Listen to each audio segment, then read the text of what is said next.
Hello there, my good friends. Thank you for trusting us with your amazing questions. I'm so impressed with your desire to make small changes and improvements in your life, and your question this week is just so good. It's so critical. You ask, how do I improve my relationships with my parents? And so without further ado, I want to jump into it and give you the very best that I have and that I've observed over tens of thousands of hours of counseling parents and adolescents just like you. But before I give you my tips on how to improve your relationship, I want to mention a few things that I think will help you right now and honestly throughout your life. First, your parents are emotional creatures just like you and I. Man, I would love to respond to my children in the most amazing way all the time, but honestly, sometimes I'm tired, I'm overwhelmed, I'm stressed, and my best self doesn't show up. As a result, my responses may lack the understanding, the empathy that my children would love from me and that I would want from me myself. This isn't a justification. This is just personal work that I'm doing as well to ensure that I can provide an emotionally safe, supportive, encouraging, and respectful place for my children to grow up in. I hope that your parents are working on this as well, but as you see them struggle in the way that they respond to you, I think you can show them. If you can show them a little patience and a little grace, I think you'll likely get more in return. Second, your parents are still growing up.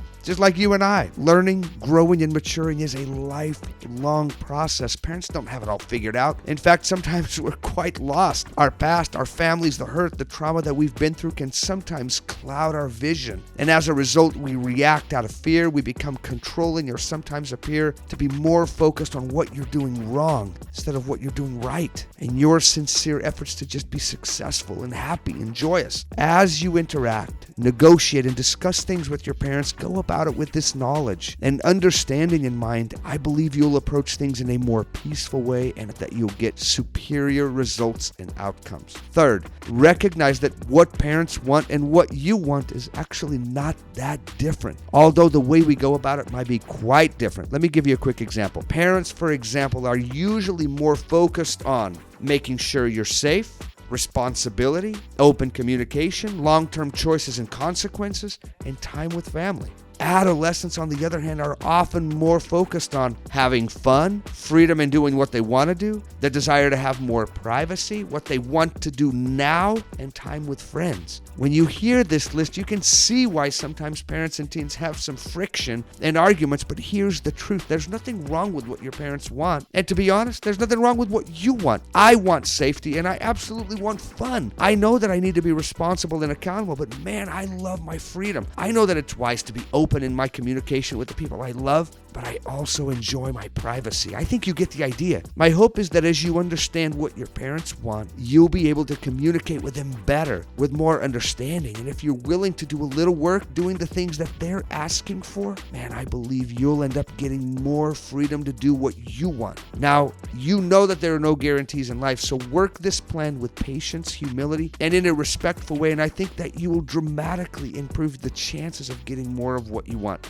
By the way, I'm not trying to teach you how to manipulate situations. I just want you to understand that relationships require the intelligence to seek to understand others first, to give of yourself, and to negotiate in a respectful and kind way. All right, let me quickly jump to a couple of tips that I think will help your relationship with your parents to run more smoothly. I say a couple, but I really mean 7. In fact, these tips will help you to navigate every personal or professional relationship, friendship, or even romantic interest in the most effective way. So listen in and take some notes inside your head or on your phone or on a piece of paper. Okay, tip number 1. If you want it, give it. Man, you should remember that quote. I often meet people that think that others have to earn their respect or that wait for others to give them respect first and that only then will they offer respect back. Man, to me, this is backwards. This is not a superior philosophy. I actually believe that this just leads to more conflict. Instead, my suggestion for you is to always invite and promote respect, kindness, understanding, humility, and an open mind by first giving it.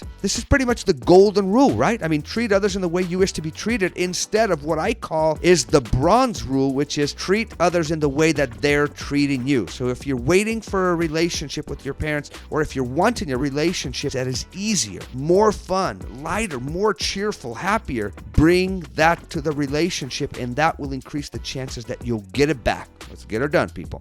Okay, tip number 2, start soft. Man, this is a great skill that has been proven to work across all relationships, particularly if you're going to have a difficult conversation. Starting soft just means that by starting conversations in a soft, considerate, and respectful tone, you're more likely to get better results. I mean, this works because as humans, we have a tendency to reflect what is happening in front of us. So when someone is loud, disrespectful, rude, or controlling, our tendency is to reflect what is being offered or simply to close our hearts and resist it. I'm sure this has happened in your life. So in the future, if you want a conversation to start in a positive way, remember to start soft. And if possible, keep your wits about you and keep it soft throughout. By the way, this isn't a skill for some like Zen master. It's a skill that you can become aware of, work at, and get really good at. Tip number 3, seek first to understand, then to be understood. I'm telling you, you and I have a deep need to feel understood, heard, seen, and listened to. When you try to understand where your parents are coming from first, man, you create a safer and richer place where better conversations can be had and where you can get more of what you want. And better results are what we're after, right? So instead of letting the me monster, right, take over your conversations where it's all about you and what you think and what you want, man, we got to put the me monster to bed and instead take a moment to find out why things matter to people. I'm telling you, this is a great skill that will be a blessing to you throughout your entire life. Okay, tip number 4,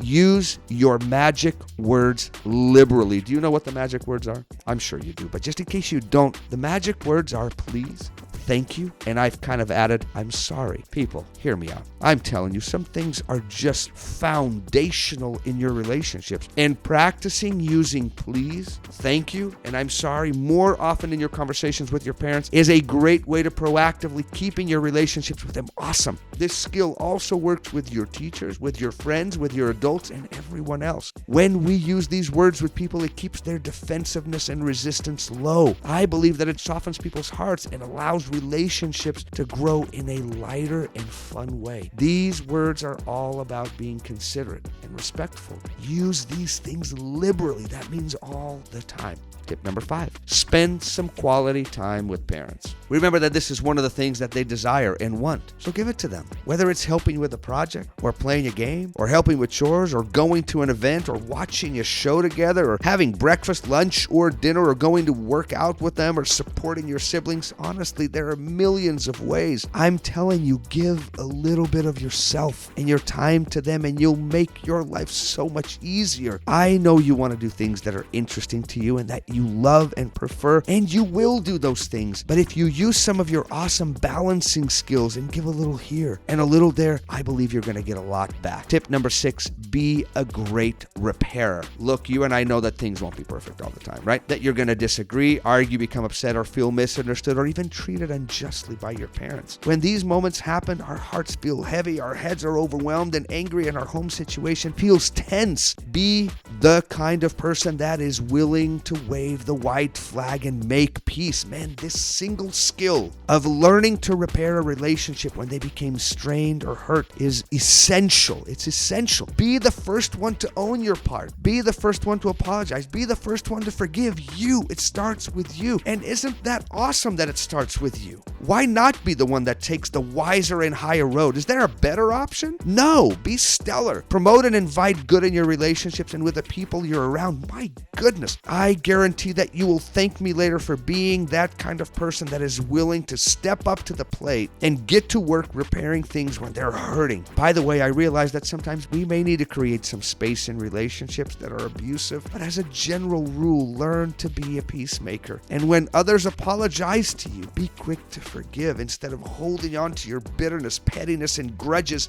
aggressively. Holding on to those is like holding on to a hot coal. Be good to yourself and drop those and move forward. Tip number 7, let your parents into your life. Now, this is going to take a little work and focus on your part, but when your parents ask you about school or work or friends or boyfriends and girlfriends or sports or whatever you're involved in, take down your guard, share a little, let them into your world a little bit. I know that sometimes this can be scary, or maybe you just don't feel like sharing at that moment, but if you can muster a little courage and open your heart just a little bit, I think this would be a remarkable way of feeding and nurturing a great and friendly relationship with your parents. Along the same lines, ask them about their life as well. All right, 7 tips is a great starting point. There are so many amazing and simple things that you can do that will improve your relationships with your parents. I'm sure you've got your own ideas, and if you've got a good thing going, for heaven's sakes, keep it going. Anyways, I hope this will give you some ideas. Now get out there and be the change, be the spark.